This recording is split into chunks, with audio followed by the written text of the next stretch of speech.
Jeremy, you good? Yeah, I'm holding up traffic, I apologize. Okay, you guys good? Everyone good? All right, Good, yeah. Coach, you want an opening statement, or you just want to start with questions? No, let's go take questions today. All right. And get it out of the way. Any updates on the waiver appeals? Had no updates.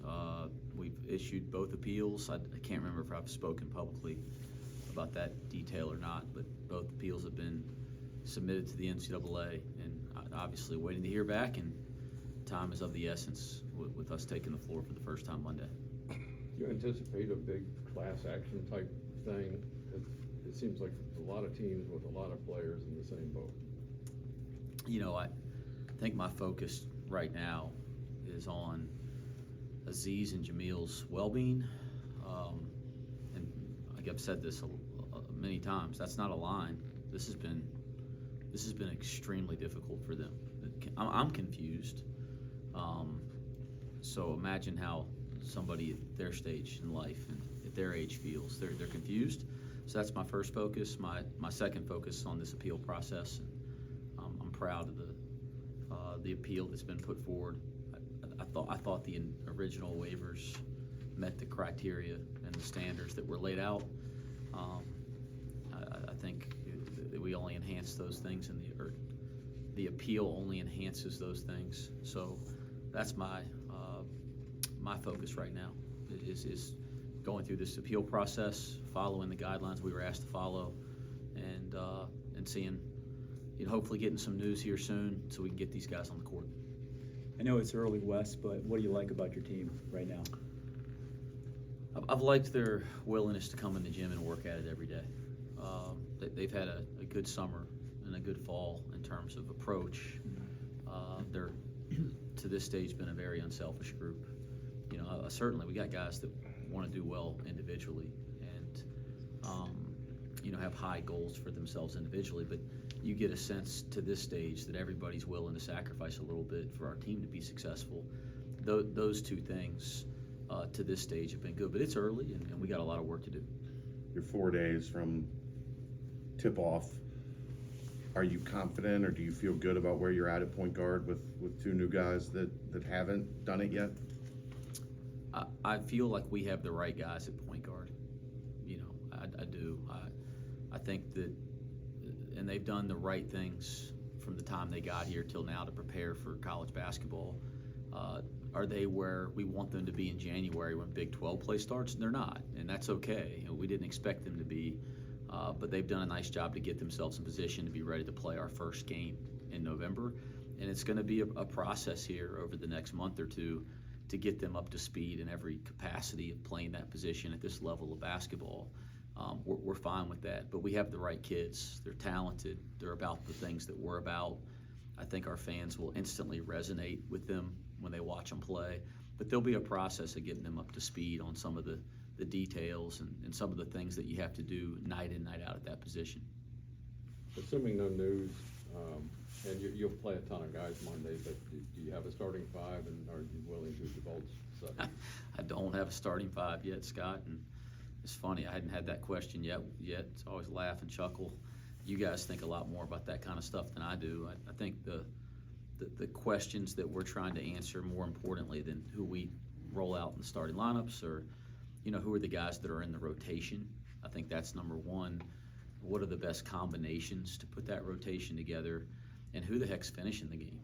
That's what I'll tell our players. That's what I believe, and very, very rarely do the group that you start early in the year the same group that you're starting later in the year. So whoever we start on Monday, which I have not figured that out yet, it'd be likely that that's not the group we're starting in January, and that's just how it usually plays out. So it'll be, especially with all these new faces, it'll be a process to figure out not who deserves to start, and maybe a little bit of that, but also the best combination for our team of who starts together and how that impacts substitutions and patterns and all things like that. I mean, gosh, a year ago, pretty hard to imagine David DeJulius not starting or Micah Adams Woods not starting, right? I mean, there's a couple guys that was just obvious because of what they'd done. Landers Nolly, it was pretty hard to imagine. It's a little different with this group. There's a lot of guys competing for roles on this team, and lineups like I said, I care a lot more about who finishes and who plays, but starting lineups, we're not even close to having that figured out. You've talked about how different the offense is going to be, losing some of those guys you just mentioned. How are your guys this year adjusting to how different the plan's going to look offensively? It's been an adjustment, right? It's kind of why you have a preseason. It's why you have practice. Like there's a little bit of trial and error. I think the big picture things we're trying to do offensively that we started with, I think we've doubled down on that because it appears that that's 100% the right way to play, and our guys are improving in those areas, and it accentuates our guys' strengths. Some of the details or actions or, the things that we're focusing on possession to possession, we're adjusting as we go, and we've learned a lot about this team over the last month. And by the way, again, when you have all these new faces, that'll happen throughout the course of November as well. Like we won't have it all figured out the first 2 weeks of games, but that's part of going through those first couple weeks is learning your team when you start to see different opponents. And do you kind of different relish coverages. in that challenge and like having the ability to teach these guys as a young basketball coach? I love teaching. I love coaching. It's one of my favorite parts of my job. I love my job, and one of my favorite parts of it is teaching. And if you've come to our practices, I hope that's obvious. But that's one of the things that gets me popping out of bed in the morning is the chance to teach. Big picture, Wes, what is the vision from you for the next step for this program, for you this year, for this team this year? Yeah, big picture, it's clear that we want to compete for championships at Cincinnati. I mean, that's what we're here to do. We want to compete for championships. We want to help our guys leave here to go on to professional careers, and we want to educate our guys. Like, that's the big picture goals here. Yeah, I think that's known. We all know that. That's why we're here.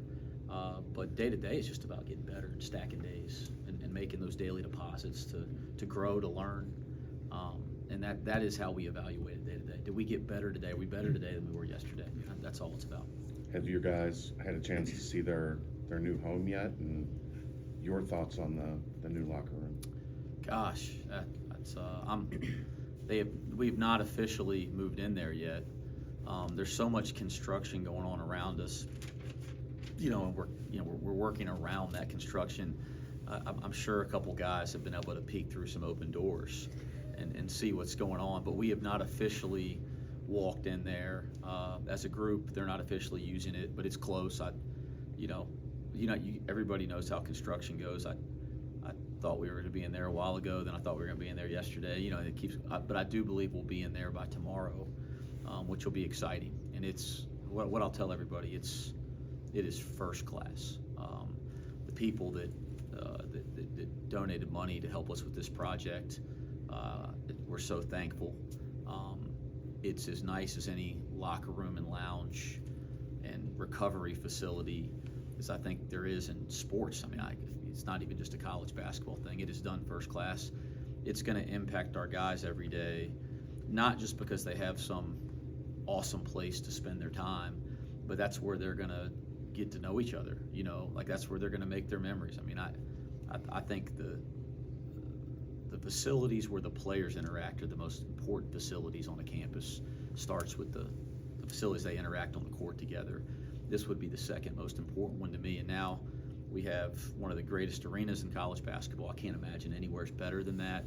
And now we have a kind of a locker room or basketball facility where when they're not in there on the court, that's where they're hanging out. I think that does really matter over time. So Tobes gets a passing grade? Yeah, Zach Tobler, who oversaw the construction on this, is a former player, which also made it very special as well. And it's been nice to have a former player. I'm very impatient, guys. So, I mean, I'm probably hovering around that project every day for the last 9 months, seeing if we're getting there. And it's been nice to have a guy that I know wants it to get done, not just as quickly as I do, that's overseeing it, but to the same standard because he played here. And so it's been a thrill to have Zach around every day. He's probably not going to miss me bugging him when this thing gets completed, but we're going to miss having him around on a day-to-day basis. Is there anybody on the roster that surprised you guys over the past few weeks, over the summer, that made you say, we might not have had a huge plan for them to get on the court early, but we feel like this is a guy that can help us out faster than we thought?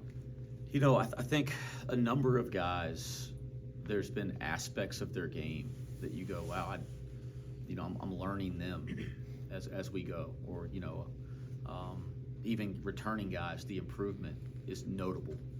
And so I think that's always our job as a coach is, we say this all the time, like we don't put guys in boxes here. Like we really believe in player development. So when we come out for the spring and the summer and our fall preseason, we don't sit there and say, you're only allowed to do this and you're only allowed to do that, because players will surprise you. They worked on their game, they developed. If they're given an opportunity, they'll show you some things that you didn't know they could do. That's going to happen in our program every single year, and it'd be unfair to talk about one guy because there's numerous examples. And then as you start to get now into the games, you do got to start making sure guys are playing to their strengths and within their roles. But every year that changes. I think the thing that fans will be shocked about, that's the obvious one, is the way Victor Locken's been shooting the basketball.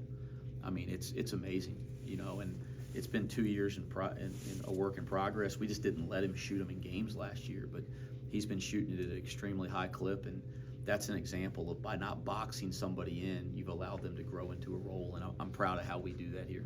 2 more questions? How much faster are you as a team? And I assume you're gonna play fast, that's what you like.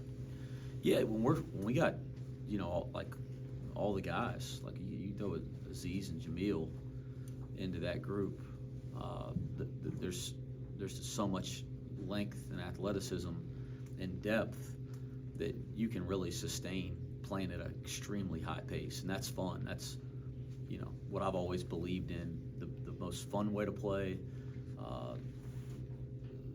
the way I prefer to play, and the best way to consistently put yourself in position to win every night is to get a deep team, a talented team out in the open court and continue to put pressure on the defense.